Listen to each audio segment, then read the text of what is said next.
Ondan başlayır ki, heç kəs məhkəmənin qərarı olmadan mülkiyyətindən məhrum edilə bilməz. Və burada bir-iki söz maddədən çıxarılır. Gedin siz xalqdan soruşun görək. Xalqı bu maddədən bir-iki sözün çıxarılması ya saxlanılması narahat eləyir, yoxsa bugün xalqın düşdüyü vəziyyət narahat eləyir.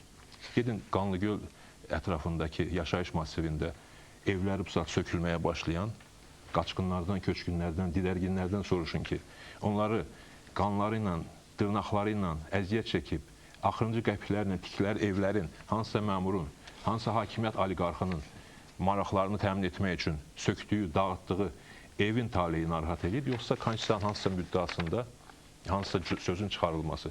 Bu təkcə Qanlıgölə aid məsələ deyil, Sultəpə yaşayış massivində də eyni vəziyyətdir və ölkə üzrə yəqin ki, yüzlərlə belə nümunəni siz özünüz də hamınız çox yaxşı bilirsiniz.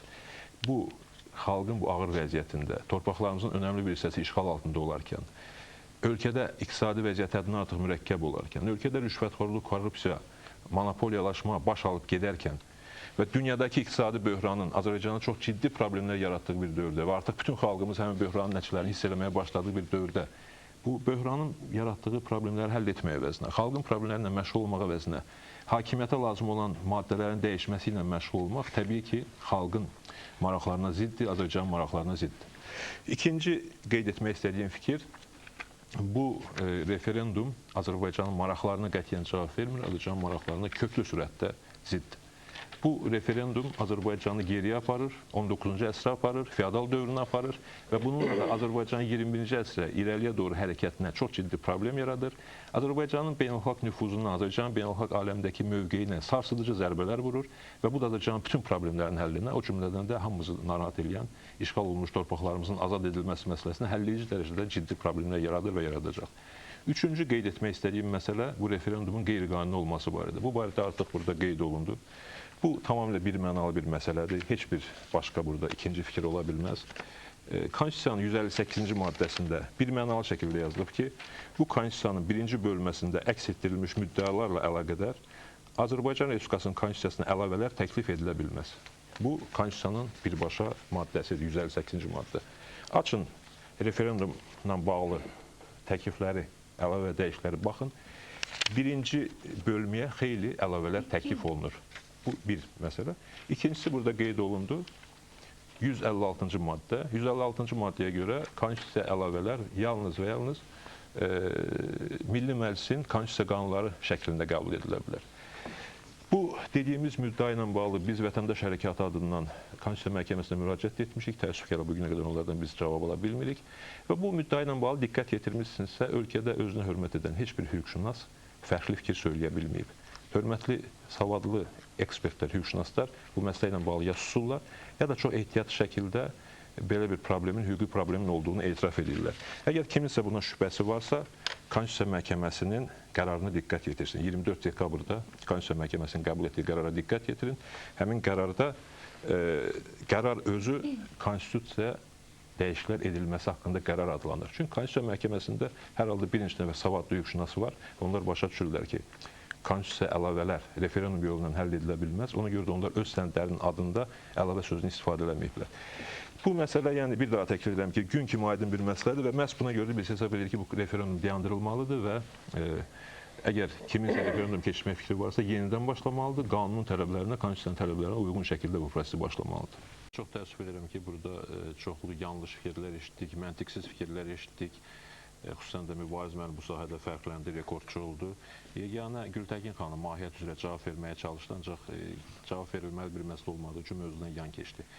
Bizim irəli sürdüyümüz məsələlər, xüsusən də irəli sürülən əlavə və dəyişikliklərin konstitusiyanın mahiyyətinə, maddələrinə zidd olduğu məsələsinə bağlı xahiş edirəm, gələn debatlara yaxşı hazırlaşasınız, bu söhbətimizi davam etdirərik.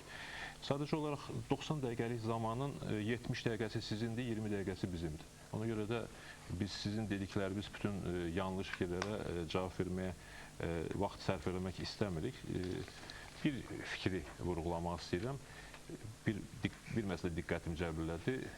7 təşviqat qrupunun demək olar ki, heç birisi, nümayəndələrin heç birisi bir nəfərin, iki nəfərin artıq prezident seçilə bilməməsindən bağlı müddaanın ləğvi məsələsinə toxunmamağa çalışdı. Yəni elə bil ki, bu mövzu tabudur. Halbuki referendum məhz bunun üçün edilir. Bayaq Mübariz müəllim çox yaxşı dedi ki, Kaligula dövründə kimsə yaşayıbdı, o isə 95-ci ildə yaşayıbdı. Hörmətli xanımlar və bəylər, 40 ildir Əliyevlər dövründə yaşayırıq. Və bu 40 il Azərbaycana zərbədən başqa bir şey olmayıbdır. Və indi bunu uzatmağa çalışırlar. Referendum məhz buna xidmət edir. Bu məqsədlə referendum keçirdirlər. Bu məqsədlə bir nəfərin, iki nəfərin artıq seçilməsini məhdudlaşdıran müddəanı aradan qaldırmaq istəyirlər. Burada həmkarımız soruşur ki, bu feodalizmə keçmək nədən ibarətdir? Baxın, hansı ölkələrdə bir nəfərin uzun müddət hakimiyyətdə qalmasına şərait yaradan qanunvericilik var, ya da ki, şərait var, ənənələr var.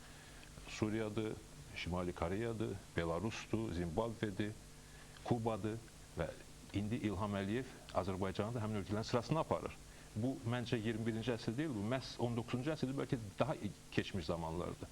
Biz isə hesab edirik ki, Azərbaycan keçmişə yox, gələcəyə yönəlməlidir və bir adamın, bir ailənin hakimiyyətinə yönəlmiş addımlar Azərbaycanın maraqlarına, köklü maraqlarına dəhşətli zərbədir və bu zərbənin vurulmasına yol verməmək lazımdır. Bunun üçün də mən xahiş eləyərdim ki, əslində qalsa bu axı müddəalar sizin də əksəriyyətinizə lazım deyil. Bu Əliyevlər ailəsinə lazımdır. Bu bir ailənin Azərbaycan üzərində hökmranlığını təmin etmək üçün lazımdır.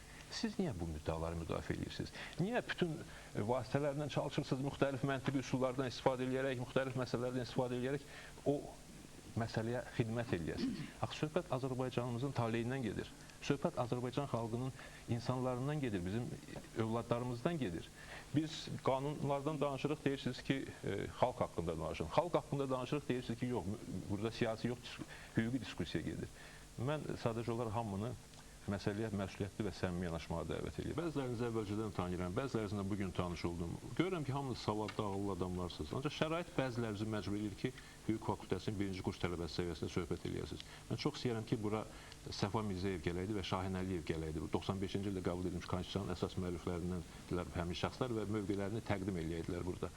Və hesab edirəm ki, təkcə birinci kurs yox, 5-ci kursda bitirmiş hüquqşünaslar bilirlər ki, çağdaş dünyada tendensiya nədir? Tendensiya icra hakimiyyətlərinin səlahiyyətlərinin azaldılması və parlamentlərin səlahiyyətlərinin artmasıdır. Tendensiya eyni şəxsin uzun müddət eyni vəzifəni tutmasını məhdudlaşdırmaqdır. Bu bütün dünyada belədir, yəni normal dünyada belədir. Ancaq eyni zamanda 19-cu əsrə yönələn dövlətlər üçün başqa fərqli situasiya var, o artıq başqa məsələdə gəlir. Siz ora getmək istəsə etiraz eləmirəm, buyurun.